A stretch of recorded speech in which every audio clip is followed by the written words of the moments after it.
नमस्कार किसान भाइयों गन्ना बुआई का सीजन चालू हो गया है और आप भली भांति जानते हैं कि इस साल गन्ने उत्पादन में काफ़ी गिरावट आई है। किसान भाइयों को काफ़ी नुकसान उठाना पड़ा है। अच्छी खासी लागत देने के बाद भी जो बीमारियां थी वो कंट्रोल नहीं हो पाई है। लेकिन ऐसा नहीं है कि सभी किसानों के यहाँ ऐसा हुआ है। काफ़ी किसान भाई ऐसे भी हैं जिनके यहाँ इस वर्ष भी अच्छा खासा उत्पादन गन्ने से उन्होंने लिया है। अब सवाल आता है कि उन्होंने ऐसा कौन सा काम अलग से किया है जिससे कि उनका उत्पादन गिरा नहीं है, बल्कि उन्होंने अच्छा खासा उत्पादन इस साल भी लिया है। तो मैं यहाँ आपको गन्ने की बुआई के संबंध में ही उन किसानों के अनुभव के आधार पर और अपने अनुभव के आधार पर एक ऐसी संतुलित डोज बुआई के समय ही बताने वाला हूं जो आपको भी लगेगी कि हाँ, वास्तव में यदि हम इसका यूज़ करेंगे तो हमें भी अच्छा उत्पादन मिलेगा, गन्ने की बीमारियों से निजात मिलेगी। इन सभी चीज़ों की मैं आपको आज की वीडियो में चर्चा करने वाला हूं। यदि अभी तक आपने हमारे चैनल को सब्सक्राइब नहीं किया है तो कृपया करके इसे सब्सक्राइब कर दें। किसान भाइयों, वैसे तो मैं आपको गन्ना बुआई के बारे में 3 संतुलित डोज बताऊंगा, लेकिन आज मैं सिर्फ एक की ही चर्चा करूंगा। तो जो मैं डोज ये बता रहा हूं ये 1 एकड़ की है। 1 एकड़ का मतलब 5 बीघे है और 5 बीघे का मतलब है 4200 वर्ग मीटर के आसपास। किसान भाइयों, चलो शुरुआत करते हैं। सबसे पहले मैं डीएपी की बात करूंगा। अमूमन देखा गया है कि 50 केजी 1 एकड़ में लगाते हैं, लेकिन इसकी मात्रा आपको बढ़ानी पड़ेगी। 15 किलो एक्स्ट्रा आपको 1 एकड़ में देनी पड़ेगी। यहाँ पर आपको 65 किलो डीएपी 1 एकड़ के लिए लेनी है। अब दूसरी चीज़ आ गई जो डीएपी में होती है, 18% यूरिया भी होता है और 40% इसमें फास्फोरस होता है।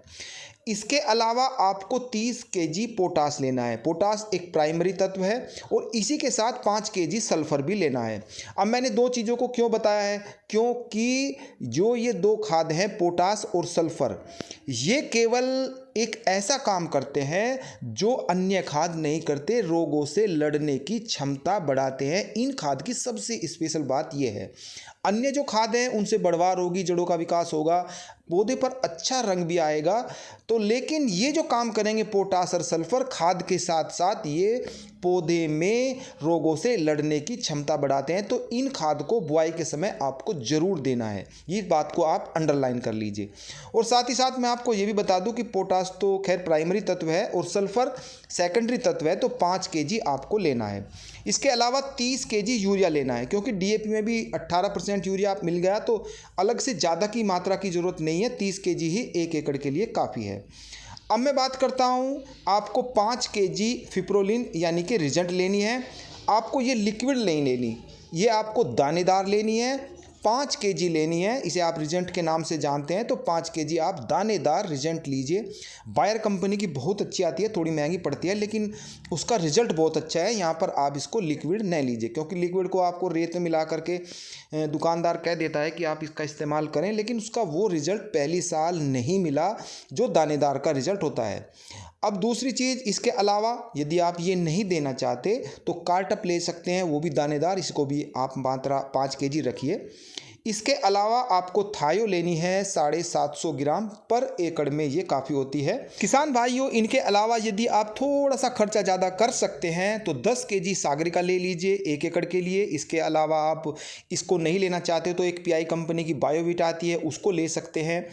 और यदि आप ये भी नहीं देना चाहते, एक सूक्ष्म पोषक तत्वों का पैक आता है, 5 केजी का आता है, उसमें आयरन, कॉपर, मैग्नीज, जिंक, इस तरह के प्रोडक्ट होते हैं उसमें, तो किसी भी कंपनी का ले लीजिए, अच्छी कंपनी का ले लीजिए।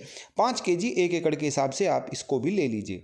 अब मैं आपको यहाँ पर एक चीज़ अलग से बता रहा हूँ, जैसे कि कुछ किसान भाई खाद भी लगाते हैं, पोटास भी लगाते हैं, डीएपी, लेकिन उनकी फसल पर पीलापन फिर भी रहता है। तो उसमें आपको जुताई की, जब आखिरी जुताई करते हैं खेत तैयार करते समय, 5 केजी जिंक डाल देना है और आखिरी जुताई कर देनी है।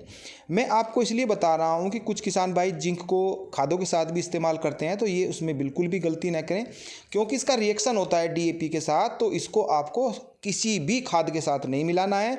जिंक को आपको खेत की तैयारी के समय ही डालना है 5 केजी प्रति एकड़ के हिसाब से।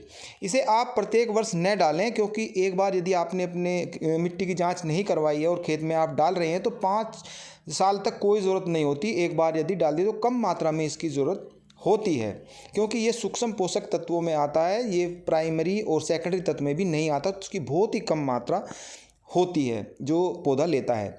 इसके अलावा यदि आपने लगता है कि हमने ये खेत में डाला था लेकिन पीलापन फिर भी नहीं गया, तो इसको आप छोड़ दीजिए, क्योंकि जिंक की कमी फिर नहीं है। आपको लेना है 15 केजी मैग्नीशियम। मैग्नीशियम को काफ़ी किसान भाई नहीं जानते, ये सेकेंडरी तत्व है, यानी कि जिंक से इसकी वैल्यू ज़्यादा पड़ती है पौधे को, तो आप जिंक को छोड़ दीजिए। 15 केजी मैग्नीशियम लीजिए, ये सेकेंडरी तत्व है और पीलेपन को ये दूर करता है, गाढ़ा हरापन लाने में ये सहायक है। तो इसकी आप ज़्यादा मात्रा नहीं दे दीजिए, बस केवल 15 केजी ही 1 एकड़ के लिए काफ़ी है। तो ये एक बहुत अच्छी डोज है।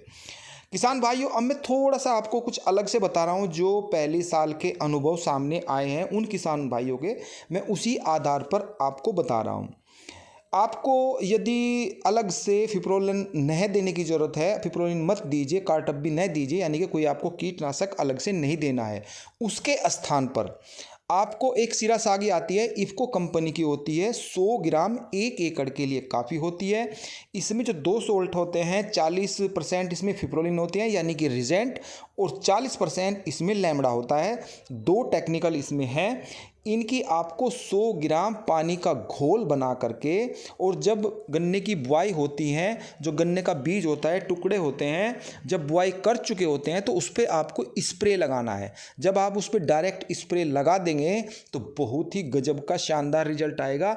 ऐसा पिछले जो साल किसान भाइयों ने किया था, उनके अनुभव के आधार पर ये बता रहा हूँ कि सिरा सागी का जो इफ़को कंपनी की आती है, लगभग 900 रुपये की लगभग ये 100 ग्राम पड़ेगी, 1 एकड़ में इसका खर्चा हो जाएगा। लेकिन जब ये इसका आप प्रयोग करेंगे तो फिर आपको अलग से फिप्रोलिन दानेदार या कार्टप कोई भी जो कीटनाशक है वो देने की ज़रूरत नहीं है। ये डायरेक्ट ही आप उस पर जो गन्ने का बीज होता है उस पर आप स्प्रे कर दीजिए। किसान भाइयों, यहाँ मैंने आपको सिर्फ एक डोज बताई है।